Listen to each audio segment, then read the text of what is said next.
Hello friends, I am back with a brand new session of chemistry for you. Today we are going to start a new chapter, that is water. Now what all aspects we are going to cover under this chapter? First, as to the properties of water, like water is considered as a compound.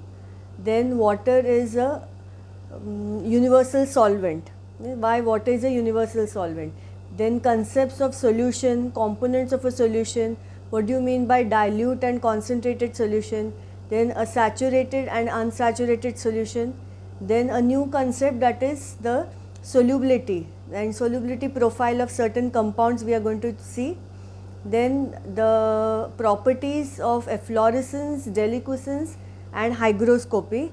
Then what do you understand by a hydrated substance and an anhydrous substance, and based on this the concept of water of crystallization.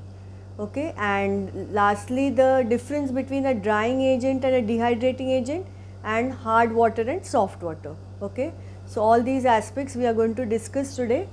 Now when we hear the term water, now water is considered as the elixir of life. Elixir, you understand? Elixir means a magical portion or a medicinal portion, right? Now water plays a very important role in all the physiological functions which are taking place in the body. The different metabolic activities require water, and even in industries also water plays a vital role in the different processes. So water basically is important for all life processes as well as for the industrial processes. Okay. Now why do we say that water is a compound? Now water is made up of two elements, hydrogen and oxygen, which are combining in a fixed proportion by weight, which is 1:8. We have seen this when we discussed the first chapter. Okay, so it is always combining in a fixed proportion by weight, which is 1:8. And how it is 1:8? You know the atomic weight of hydrogen is 1 and there are 2 atoms of hydrogen, so it will be 2:16, so it gets reduced to 1:8. Then the individual components of water, that is hydrogen and oxygen, they will not retain their original properties. Like hydrogen is combustible and oxygen is a supporter of combustion, but water is neither. Instead it extinguishes a burning splinter, right? So the properties are totally different, and if you have to separate the components of water, that is hydrogen and oxygen, you will do so only by the method of electrolysis, which is a chemical method. You cannot use any of the physical methods like say crystallization or filtration, etc., to separate the components of water. So these three reasons make water a compound. Okay. Then we say that water is a universal solvent. Now what do you mean by universal solvent? Universal solvent means most of the substances will dissolve in water. Now for this you have to understand that water is a polar covalent compound. Now you understand what the meaning of covalent? Covalent means those compounds which are formed by the sharing of electrons. Okay, which are formed by sharing of electrons. Now you can see here, now this is the formula of water. Now here the electrons are shared between hydrogen and oxygen. This is the electron pair which is shared, and this is the electron pair shared between oxygen and hydrogen. So it is a covalent compound. Now this electron pair is pulled slightly towards oxygen because oxygen has a tendency to attract the electron pair towards itself. Okay, so oxygen will develop a negative charge and hydrogen develops a slight positive charge. Delta plus indicates a small positive charge. So this kind of a compound is called as a polar covalent compound. Polar covalent when the shared pair of electrons, this is the shared pair of electrons between hydrogen and oxygen, is shared unequally between the two. Unequally means it's slightly shifted towards oxygen. So water is a polar covalent compound with a high dielectric constant. Dielectric constant means that property by virtue of which it will reduce the strong electrostatic force of attraction between the ions present in an ionic compound. Now ionic compound, you understand? Yes, ionic compound is the one which is formed by the transfer of electrons. Okay, which is formed by transfer of electrons. Like say sodium chloride is an ionic compound. Sodium will lose one electron and will form sodium ion Na1 plus.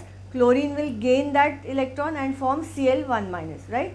So the positively charged sodium and negatively charged chlorine, they will have a strong electrostatic force of attraction between them, and this electrostatic force of attraction will be weakened by water, which is nothing but the dielectric constant.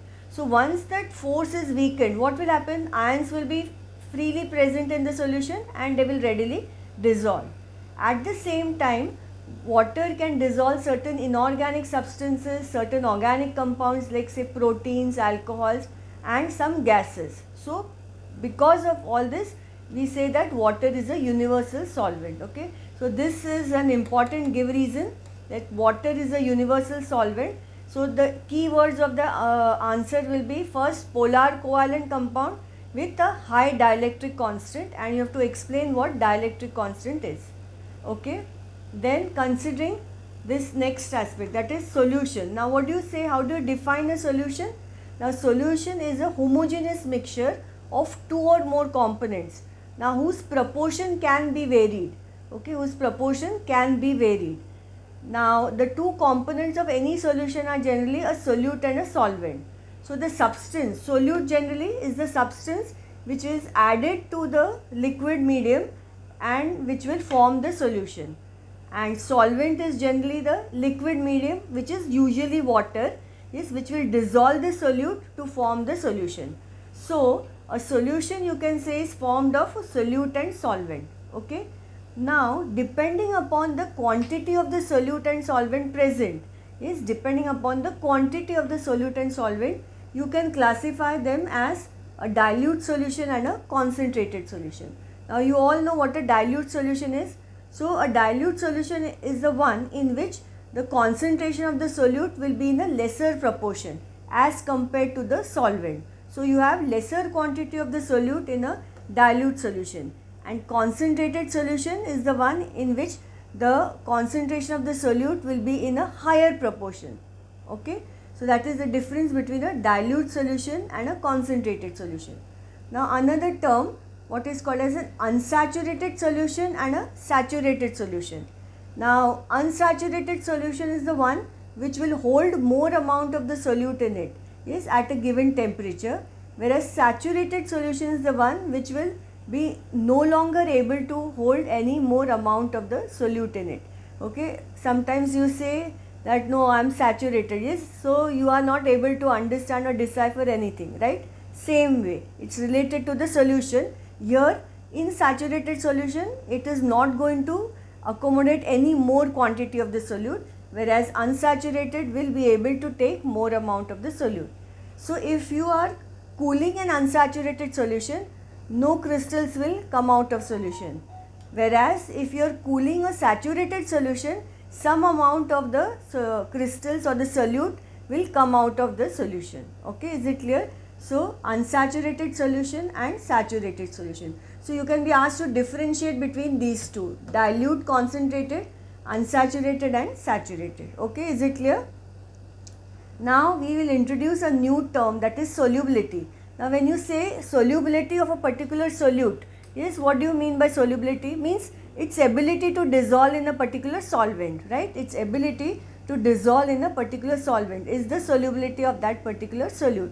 So if you have to define this term of solubility, yes, it is defined as the amount of solute present in grams which will saturate 100 grams of the solvent. Okay, just listen to the definition again. Solubility is defined as the amount of solute in grams which will saturate 100 grams of the solvent, yes, at a particular temperature.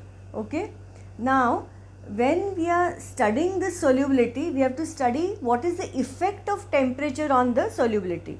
Okay, what is the effect of temperature on the solubility? So when we are studying the effect of this temperature on solubility, we are plotting some graphs which are called as the solubility curves or solubility graphs or solubility profile of that particular substance. Okay, so just have a look here at this graph.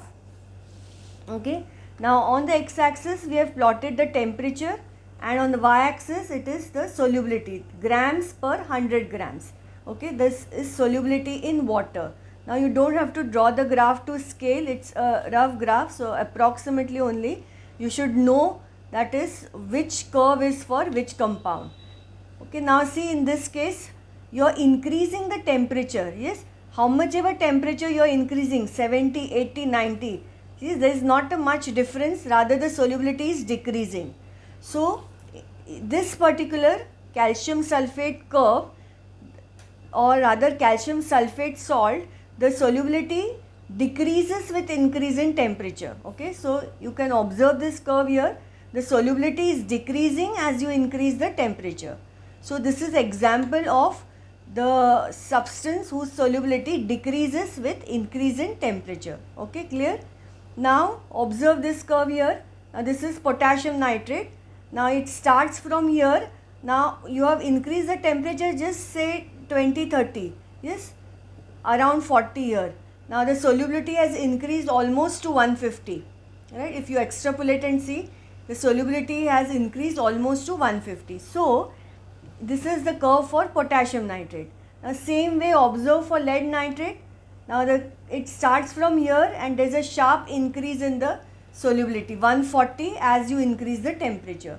So these two curves, potassium nitrate and lead nitrate, are those substances whose solubility increases with increase in temperature. Okay. Now in general you should remember that all nitrates have very good solubility in water. Okay, they are soluble in water and they have excellent solubility in water. Okay, so the red curves indicate substances whose solubility increases with increase in temperature.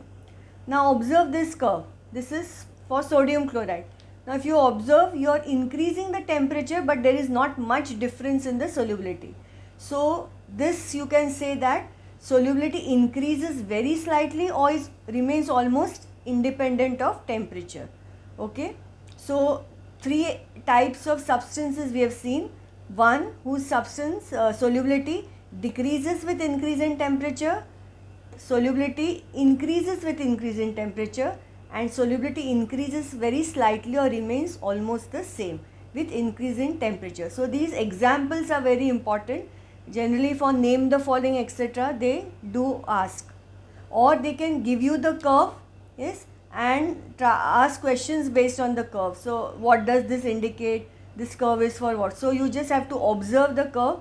Yes, nobody will ask you to draw the curve, but you should be able to identify it. Okay, is it clear? So here just the key I have put: green indicating solubility decreases with increase in temperature, red indicating solubility increases with increase in temperature, and blue indicating solubility increases very slightly with increase in temperature. Okay, so these are the solubility curves or the solubility graphs for these certain substances. Okay, now we will discuss the next aspect here, that is hydrated substances. Now hydrated substance, what do you mean by hydrated substance? Naturally which has water. Now this water is present in form of what is called as water of crystallization. So again we are introducing a new term, water of crystallization. So what do you mean by this water of crystallization? It is the fixed number of water molecules which enters into a loose chemical combination with the salt when it is crystallizing out from its hot saturated solution. Okay, that is the definition of water of crystallization. This is again very important. Yes, the fixed number of water molecules which enter into a loose chemical combination with the salt when it is crystallizing out from its hot saturated solution is called as water of crystallization. So as you can see here, this is what? This is blue vitriol. Yes, very good. The common name of the salts you should remember, this is hydrated copper sulfate, that is nothing but blue vitriol, and these 5 water molecules are nothing but the water of crystallization. Other examples of hydrated substances like say Glauber's salt, yes, Na2SO4 dot 10H2O, or your washing soda Na2CO3 dot 10H2O. Okay, or the hydrated ferrous sulfate, that is green vitriol. All these examples we had discussed in the first chapter also. Okay, so that is hydrated substances are those which will have water of crystallization. Then next is anhydrous substances. Now anhydrous substances are those, as the name indicates, without water of crystallization. And an means without water. So anhydrous substances are those which are without water of crystallization. Okay. Now examples are potassium nitrate, potassium chloride. Any salt which does not have water of crystallization will become an anhydrous substance. Okay, is it clear? So all these definitions we will be writing it later during the Zoom session, but now you just try to understand the concepts. Okay, so now we'll have a look at the next part.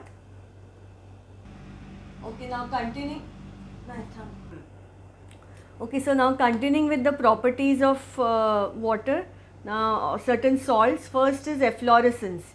Okay, now efflorescence you have to understand, that is crystalline hydrated salts.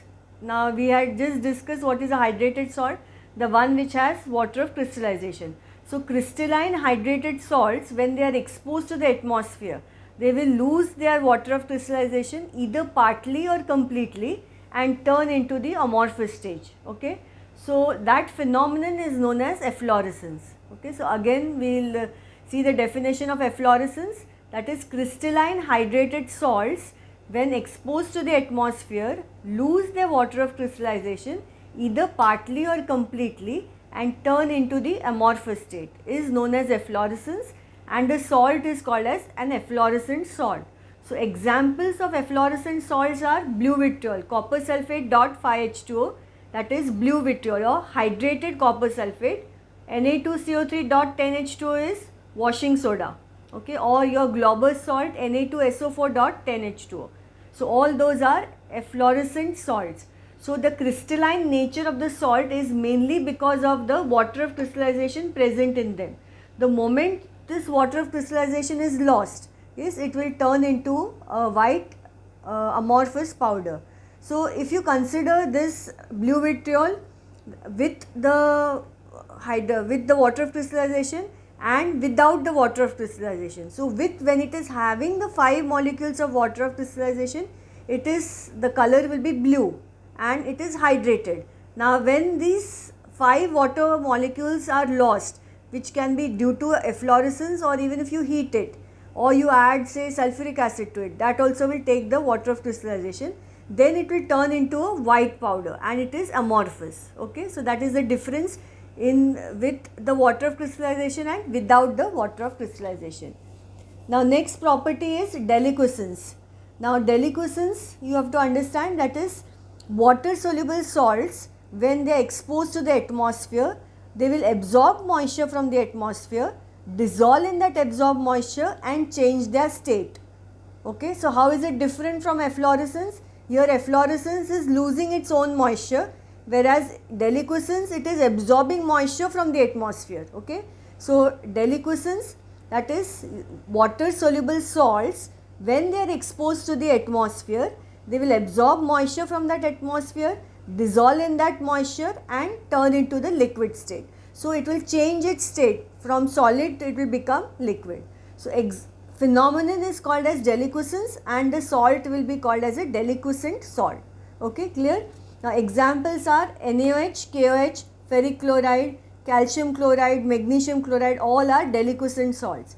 Now you may have observed or you can observe in the lab if anytime when you visit it, these sodium hydroxide pellets, they are small pellets of sodium hydroxide. If you leave them just on a butter paper, it will turn into water, it will turn into liquid. Okay, so that is deliquescence. Now next property is hygroscopy or hygroscopic substances. Now this is similar to deliquescent, that is these salts when exposed to the atmosphere, they will absorb water from the atmosphere, but only difference is they will not change their state. Okay, they will not change their state, they will remain a solid only. So generally the hygroscopic substances are used to dry a particular substance because they have a tendency to absorb moisture from particular substance also. So hygroscopy is that phenomenon and all these are hygroscopic substances. Phosphorus pentoxide, quicklime or calcium oxide, then even your silica gel is deliquescent, or anhydrous calcium chloride, that is also hygroscopic, sorry not deliquescent, hygroscopic. Okay. Now there are some phosphorus pentoxide, calcium oxide are solid hygroscopic substances. Now you have example of liquid hygroscopic substance also, which is sulfuric acid. Concentrated sulfuric acid is a liquid hygroscopic substance. Okay, is it clear? So all these are very important properties. The examples and the definition is always asked in some form or the other. Okay, now continuing with the next, difference between drying and dehydrating agent. This again very important. Now drying agent is a substance which will remove only the physical traces of moisture from that particular substance. Meaning, for example, if you are preparing say hydrogen chloride gas in the laboratory, now if that hydrogen chloride has some traces of water in it, okay, physical traces of water, means it is wet or moist, so you will use a drying agent such as concentrated sulfuric acid. So what will concentrated sulfuric acid do? It will remove only those physical traces of moisture from it without chemically reacting with that HCl. Okay, so then it is a drying agent. And dehydrating agent are those substances which will remove the chemically combined water molecules from a particular substance. Means the elements of the water will be removed from that particular substance. So dehydrating agent, that it will react with that substance and remove the elements of water, whereas drying agent will not react with it. Okay. Now sulfuric acid, you should remember, is both a drying as well as a dehydrating agent. Okay, is both drying as well as a dehydrating agent. Okay, clear? So these are some important properties which you are supposed to know. And then the last part of the chapter, it is hard and soft water. Now what do you mean by hard water and soft water? Now hard water is, it will not lather readily with soap, yes, and therefore it wastes the soap, whereas soft water, it lathers readily with the soap and does not waste soap. Okay, that is the definition of hard water and soft water. Now what causes this hardness in water is the presence of salts in the water, which are generally the calcium and magnesium salts, that is the bicarbonates, sulfates and the chlorides. Okay. Now this hard water can be of two types. One is called as temporary hard water and other is permanent hard water. Now temporary hard water is because of the presence of the bicarbonates, that is the magnesium and calcium bicarbonates, and it is temporary, means if you just boil that water, the hardness can be removed. Okay. And permanent hardness in water is mainly because of the salts like the sulfates and chlorides, means calcium sulfate or magnesium sulfate, calcium chloride and magnesium chloride. Yes, now permanent hardness cannot be removed by just boiling. You have to add substance like washing soda, means sodium carbonate has to be added to it so that it will react with those salts, and calcium carbonate or the magnesium carbonate, that gets precipitated. Okay, so if you have to convert the permanent hard water to the soft water, you have to treat it with washing soda. Okay, is it clear? So now these are there are reactions also with respect to the temporary and the removal and permanent hardness, but those reactions I will make you write when we are discussing the same chapter question answers during the Zoom session. Okay. So basically this difference is very important between temporary and permanent hardness and what causes that. Okay. So now with that